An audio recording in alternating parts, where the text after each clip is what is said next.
Hi YouTube, Coin Picker here. Here are my thrift store finds for the past week. Pretty cool finds, a lot of high-end items.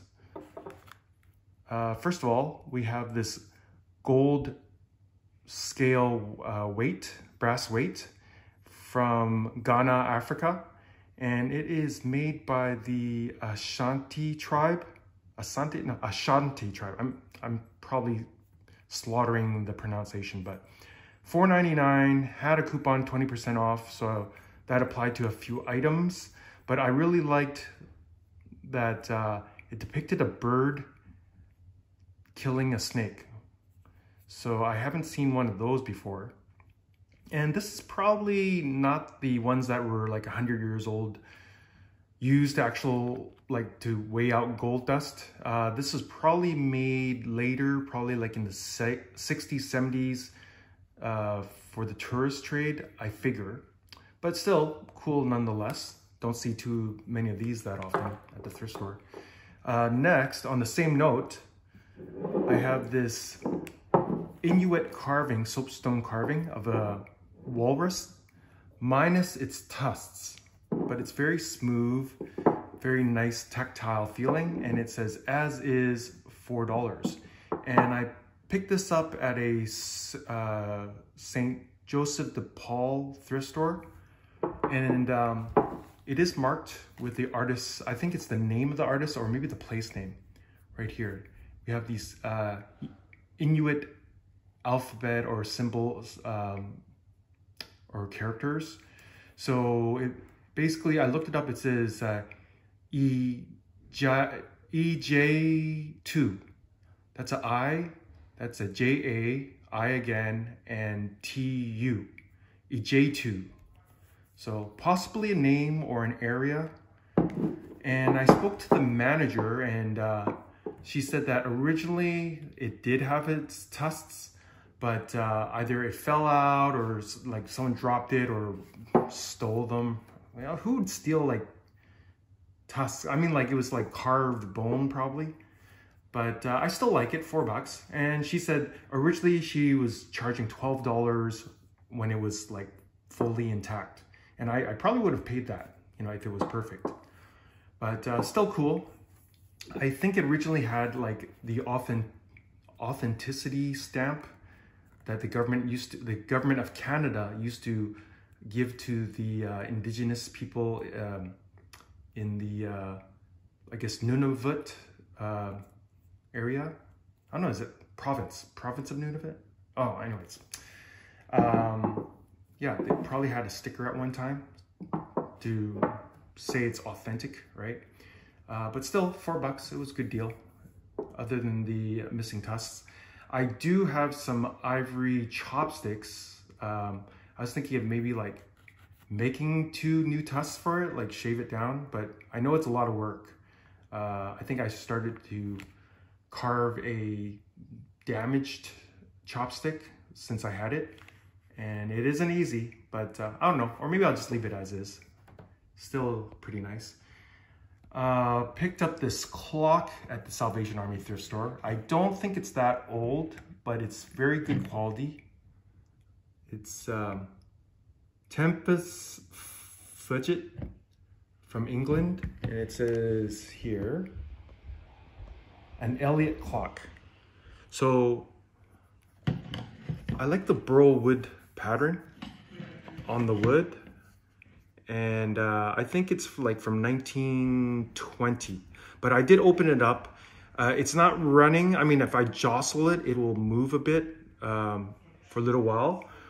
But inside, it's actually a French movement, sort of like an anniversary clock, brass movement. So I was thinking, I believe I bought it for like, I don't know, $35 in the display case. So just like my other clock I had before, I'm going to just try to flip it to someone who knows how to fix these things. Probably just needs a servicing. But yeah, probably, I don't know, flip it for $150. Still pretty nice. All right, and have some porcelain. Now I put on here because this is a high value item. At the time, I didn't know, but I thought, I've never seen one of these before. So it's hand painted. And they actually priced it individually for some reason. And this is definitely the bottom of this piece. It's a little bit smaller, and it is marked Noritake, hand painted, made in Japan. So this is, I believe, from the 1920s, similar to the clock. And when I brought it to the cashier, I explained, like, this is pretty much two pieces of the same item. Why did they price it like this? And she actually gave it to me for $1.99 for both sides, because it goes over like this. So there's some tiny missing, I guess, paint on the edge here and there, like very, I guess they call it in the antique business flea bites, like very tiny. Like, for example, this, see right there, that's like nothing, right? But really beautiful. Apparently these are very rare, very expensive, basically for ladies' powder, like makeup, and made in Japan before the war.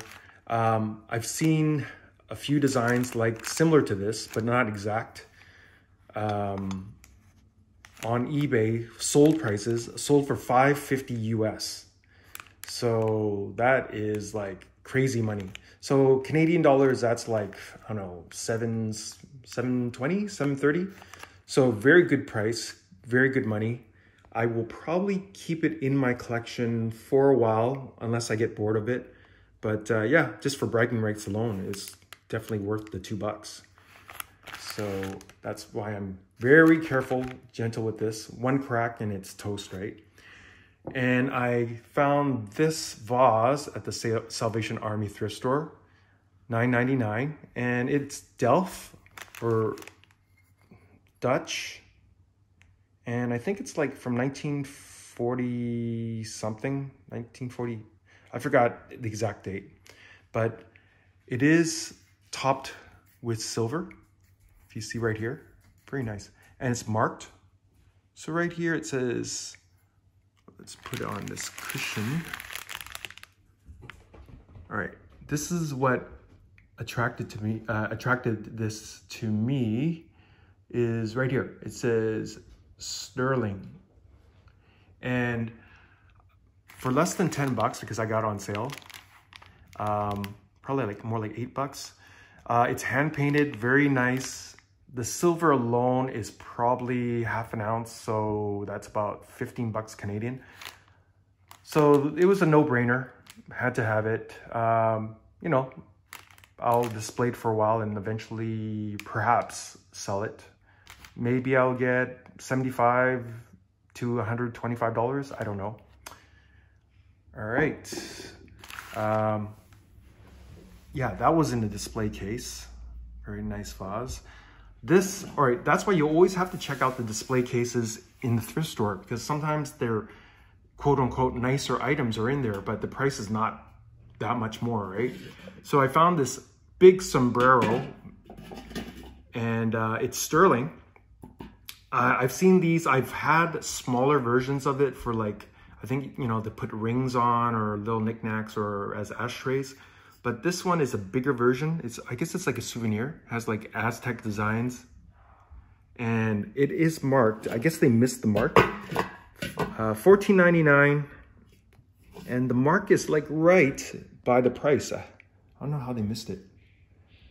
So you have the, I guess the Mexican silver hallmark. And above that, I could not distinguish what that was. It might just say 925. Oh, actually, it looks like it now. It's funny. It's like when I blow it up with my camera, then I can sort of see the outline of the 925. But with the naked eye, it's not so clear. Even with the with the loop. So you have that older eagle mark with the artist's registration number. I think that's like 52. So this is like 5.5 ounces of silver. So that's like $180 Canadian. So less than $15, had to have it. Found some jewelry as well. This is from the Value Village thrift store. $4.99. It was like fresh.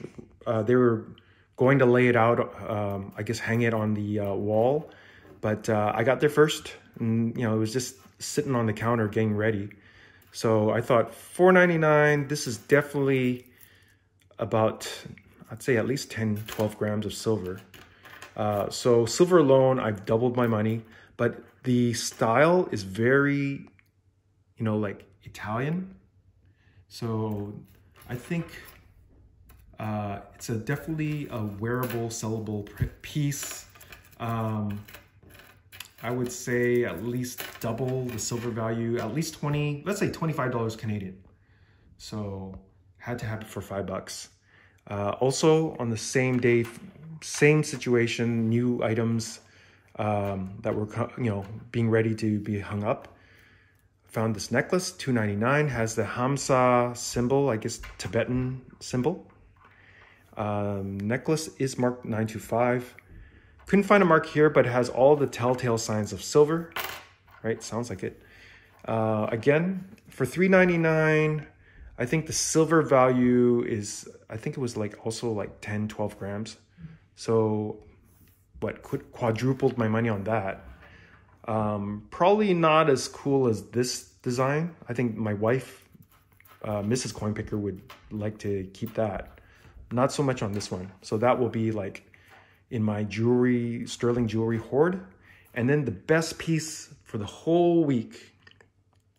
All right, actually, originally on one of my earlier videos, I had found some gold in the jewelry bag, and it was like single earrings, and I think one of them was like pretty big, and I think I found about $430, if my memory serves me correct, of gold, like 14 karat, I think a little bit of 10 karat, mainly 14.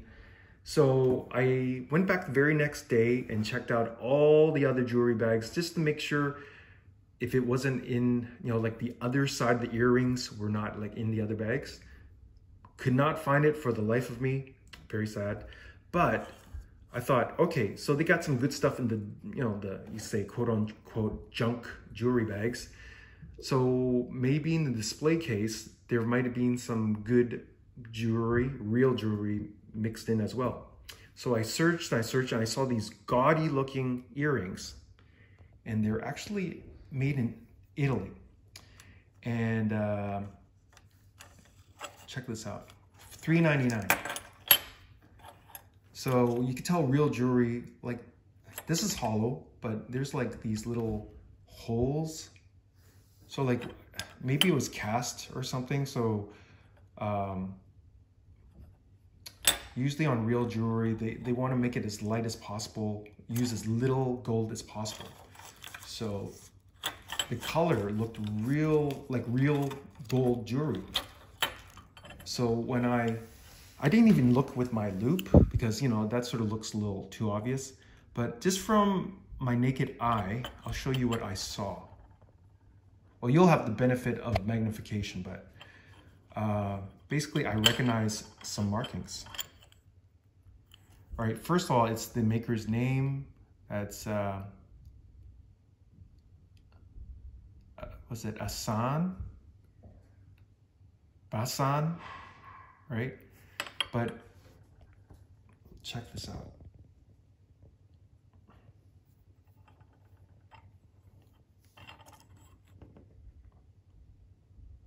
Right on the top right-hand corner, it says 750. So that's the European mark for 18 karat gold, like 750 over 1,000 parts. 750 parts over 1,000. This, actually both together, the pair, weigh 16 grams. That's like a little bit over half an ounce of 18 karat gold. So that works out to be $990 Canadian of gold value, let alone any sort of designer value or collectible value. I've seen similar, I guess it's like a deco style, art deco style earrings in 14 karat gold made by the same company, list for like 2,000. So for 18 karat gold, you know, should be more. But yeah, I mean, this will provide me bragging rights for a while. I mean, this would be like in my top 5 best finds. I think for gold finds, this is like my number 2 gold find, because the very best one was that 28 gram 18 karat gold necklace, Italian as well, that I found I think about a year ago, that Mrs. Coin Picker already claimed. That was like my top gold find ever. So this is number 2 in my gold find, but I'd say like a top 5 overall, within the top 5. So pretty awesome, pretty awesome. This sombrero, you know, I'd consider it a medium to large sterling find for me. So that's not too shabby either, all right, for the weight. Yeah. So anyways, these are my awesome finds. So the treasure is out there, definitely. Look at it, for $4. You know, you just have to have a keen eye, be very observant. Any characteristics that say, hey, this might be gold, like look at the posts. Even the posts are gold colored. So that sort of tipped me off as well. Look all over. Don't be afraid to look all over for the marks, because if it's real, it'll have these kind of marks on it. Like numbers, either it'll say 14K, 585, which is also 14K, like 58.5%. 750 for 18 karat, or even say 18K. Yeah, it's out there. You just have to find it. I mean, if I can find it, you people out there can find it too, right? It's out there. Anyways, I hope you enjoyed this video. Please like, comment, and subscribe. Coin Picker out.